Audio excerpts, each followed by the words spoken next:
Hi, welcome to the Culture Curators Podcast. We're here to share insights, information, and resources to help you become a more effective salon and business leader. Welcome back to another great episode of Culture Curators Podcast. I am really excited about today's topic. We're going to talk about team meeting and the importance of having consistent team meetings, what to talk about at team meetings, how to structure them, and really how to make it a consistent, exciting thing for you and your team as opposed to what many feel about team meetings. Boy, isn't that the truth? And I think that you hit it right from the start. And the first thing is being consistent. So as you look at your calendar, you should really be establishing your team meetings for the remainder of the year, depending upon what time of the year it is. But, come November of the current year, you should really have them scheduled for the entire next year. And, people ask us all the time, how long should the team meetings be? How often should they be? We believe that they should be monthly. And you get to choose, do you want to have an hour team meeting, a 90-minute team meeting, a 2-hour team meeting? It really is dependent upon you, the size of your team, how you're doing it. Now, one of the things that I would really encourage people to do is talk to the team first to find out, do they want all team meetings in person? Do they want some of them to be virtual via Zoom? Or do they want a combination? Do they want them all virtually? Ultimately, you get to choose what it looks like, but I think to have the insight of the team really gives the team some buy-in to actually attend the team meeting. Some of you may have very low attendance for the team meeting, and it may not be a really positive thing. They may turn into bitch sessions, and that's why they're not well received. And so we're going to talk about some ways to enhance the opportunity to have more people really enjoy your team meetings and get maximum involvement from it and leave feeling really empowered, feeling positive, and feeling knowledgeable. Yeah, and it's going to really depend on your team, your location, how close in proximity they are to the location. Are you paying people for this? There's a lot to think about when it comes to this. So, for instance, if you have a team and maybe the large majority of your team is 45 minutes away from the salon and a few of them are single moms or something like that, then you might want to recommend that you do Zoom meetings. You can have a really productive Zoom meeting if you set it up correctly. If you're going to have Zoom meetings, you still want to have parameters around Zoom meetings, right? So, for instance, a parameter or a boundary could look like not while you're driving.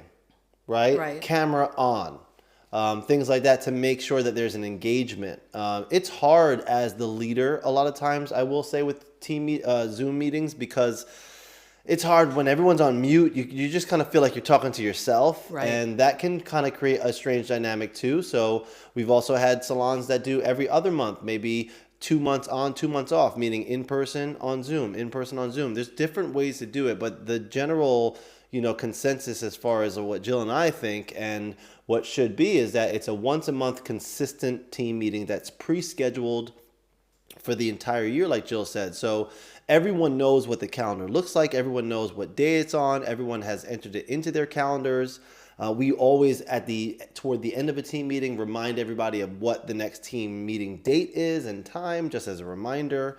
These are great ways to just set yourself up and your team up for success. So why don't we kind of roll into like what you would maybe talk about on a team meeting, and we'll kind of take it from there.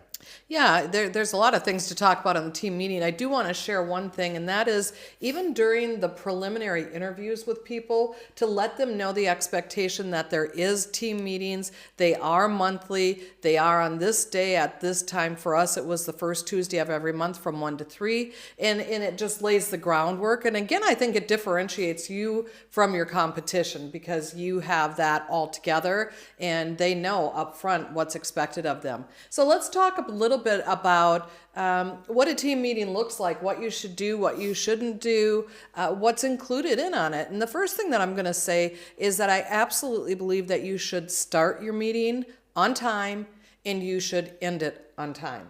And that means if there's one person in the room, you still started on time. Why would you punish the person who is on time by making them wait around for the rest of them to get there that are late? And so that's the first thing that I always encourage people to do is start and end on time. The second thing I always encourage them to do is thank the team. Thank the team for their time, their willingness to participate and be a part of a great team celebration or a great team meeting. Next, I think it's really important that you set your agenda. You can't go in and wing a team meeting. You have to set your agenda, and here's the cool thing. You can do it throughout the month. So as things arise, you're just going to make a little notation. We have actually a team meeting form that we use, our clients use, and it helps you because as you go throughout the month, you're just going to be filling in the blanks, so to speak. So maybe it's education, maybe it's things that need to be cleaned up. It could be a promotion that you want to discuss. It could be best yet. It could be celebrations. This should be a celebration. People should be excited to come to your meeting. So it might look like, oh my gosh, do you know what Derek did last month? Derek had his all-time high service sales. Let's everybody acknowledge Derek for the amazing job he did, and they all get a round of applause. Yeah, I think that's a really great way to start the team meeting. I love doing it that way where someone has had a really big win over the last month for sure. That always happens. So it's shouting out, maybe something that is number related, like Jill just mentioned. Maybe it's just attitude related, teamwork related. Sure.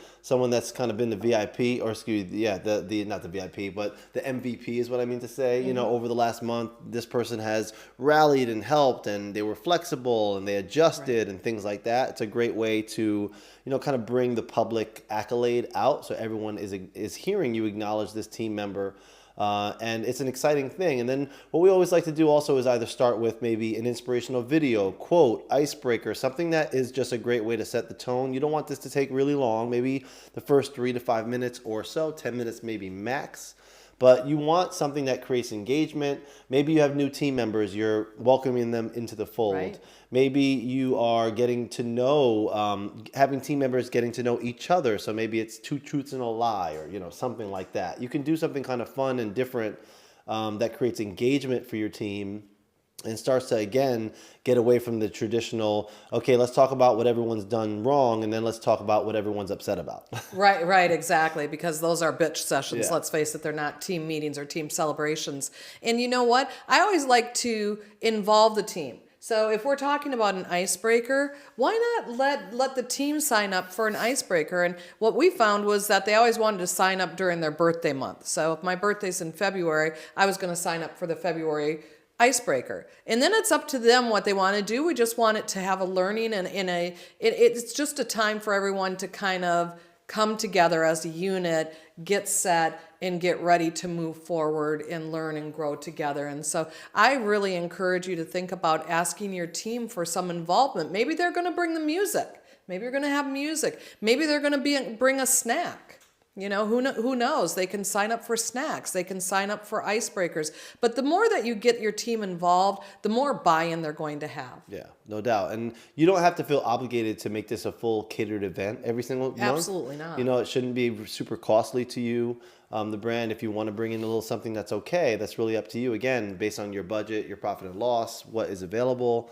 But it's just creating this space that is a teamwork environment that everyone gets to connect, talk, iron out some issues that need to come up that we need to kind of discuss. And I think another few categories that we love talking about outside of your kind of main agenda, which we like to kind of bullet point, we like a category that we call housekeeping. Right. So maybe there's just some things that we need to reiterate and reinforce. Generally, those are going to be the same things that come up a lot, whether, hey, if you're using a mixing system with color, it's making sure you get your reways Right. in, or maybe it's making sure that you're cleaning up after yourself in the back room and kind of enforcing the idea of teamwork and making sure that your mess isn't falling on anybody else. Maybe there's an upcoming retail promotion that you want to Right. show. Maybe there's a new product that's just come out in the line you use. Maybe there's a new event coming up. So we like to have on our form different categories. So if we have upcoming events, upcoming education, main agenda, housekeeping, an area for social media that you can maybe discuss, And again, if you can enroll some of your team in some of this, maybe you ask someone on your team who's really strong in one of those areas, for instance, social media. Right. Hey, maybe you ask them during a one-on-one prior, are you willing to share, 2 or 3 tips on what's helped you, create posting? Because we know that a lot of salons struggle with their team posting regularly out of fear. Yeah, absolutely. You may also have a guest speaker come in. You never know. You may be talking about what's gonna be happening with maybe a team competition or an individual competition or a client. Maybe you're gonna be introducing a referral program. And so it's just an opportunity to all get on the same page, to hear it at the same time, and to all be advised on what's happening. There may be a time where you're gonna open it up for discussion on something. If you want their feedback on something, it's a great time to do that. Now, here's something that happens. Sometimes there's somebody on the team that will derail or attempt, not maybe intentionally, but at any rate, they're going to derail because they're going to put their hand up and they're going to ask a random question that has nothing to do with anything that's on the agenda, right? And it tends to happen, and it's really critical how you respond to that. So I'll share how I respond to it, and then maybe, Derek, you can share how you respond to it. I bet you they're similar. Oh, probably. So what I have a tendency to say is, thank you for bringing that up. What I'd like to ask is that we put it in the parking lot for now, and then I can take a look at it. We can have a one-on-one if it warrants a one-on-one, and then what I promise you is that I'll get back to you within X amount of time. Fair enough? And they're always like, that's cool. And then it's just regrouping. So let's go ahead. We'll put that in the parking lot now. And let's go back to what we were talking about. Yeah, I do a very, very similar thing. It's like, thank you so much for bringing that up. Time doesn't allow us to really go deep dive into that. And that's more of a specific issue for yourself. So let's definitely, at the end of the meeting, set up some time to connect if we don't have some time tonight to actually sit down after the meeting. Yeah. So same kind of an idea. And I think what's really important is that those that are not in attendance understand that it's their responsibility to be caught up to speed. It's not you, the owner's responsibility, to chase down 5 people that didn't get to come. Now, listen, they might have been on vacation, they might have been sick, they might have just not been able to make it, whatever the case may be. But again, just making sure that they're aware that they need to get informed, whether that's from another team member that you trust, that's maybe a senior on the team, or maybe you yourself, the owner, at a certain designated time.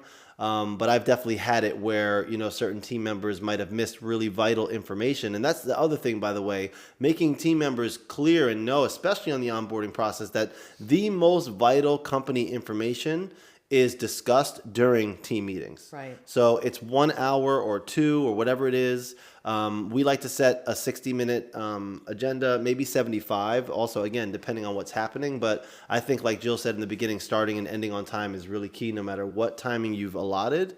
And just letting them know that it's their responsibility to be caught up to speed, because it is true. A lot of very important information, new information is discussed during these times. And I like what you just said before about maybe inviting someone in, a guest speaker. When we did a few team meetings, like when we launched our IRA program, we were talking about this on our compensation package episode. We actually brought in the financial planners to talk to the team so they could hear it from the horse's mouth. Who about better to bring in than the exactly. expert? They were going to hear about the simple IRA plan. This is why we also encourage having great relationships with your sales reps. Right. Your sales rep will actually be very excited for you to invite them in. Absolutely. And have them do a little 10-minute segment, 15-minute segment, and maybe you tie that into a new retail promo that you're rolling out, along with an incentive for the team competition that gets some kind of high-level reward. These are kind of ways that you create excitement, interest, and you keep it engaged throughout an entire year.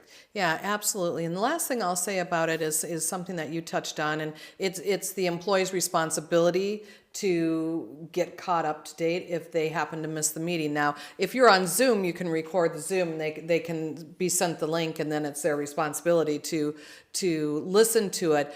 And also, you can have like a meeting note book, and somebody on the team can be taking meeting notes, and then they put it in the meeting notebook, and then it's in the back room, and everybody's responsible for seeing it. And then if people need a reminder about something that was said or something that was agreed upon, they can just go to that notebook and they can find the information on every single team meeting. Yeah, another point about that is if you know that a few team members aren't going to be there and you're having an in-person meeting, you can still set up an iPad or a can still laptop with record it. Zoom, Yeah. record it, and even if it's not much to watch, because sometimes with that, it's like at an angle and it's a little bit strange, Zoom is going to record an audio version of it too. So your team member can just listen to the whole meeting on their way to work or, whatever, to make themselves aware of the important information that happened. But again, you try to make it happen on the front end that they're always going to get the most value out of being there in person. Yeah, absolutely. So I hope that you receive some tips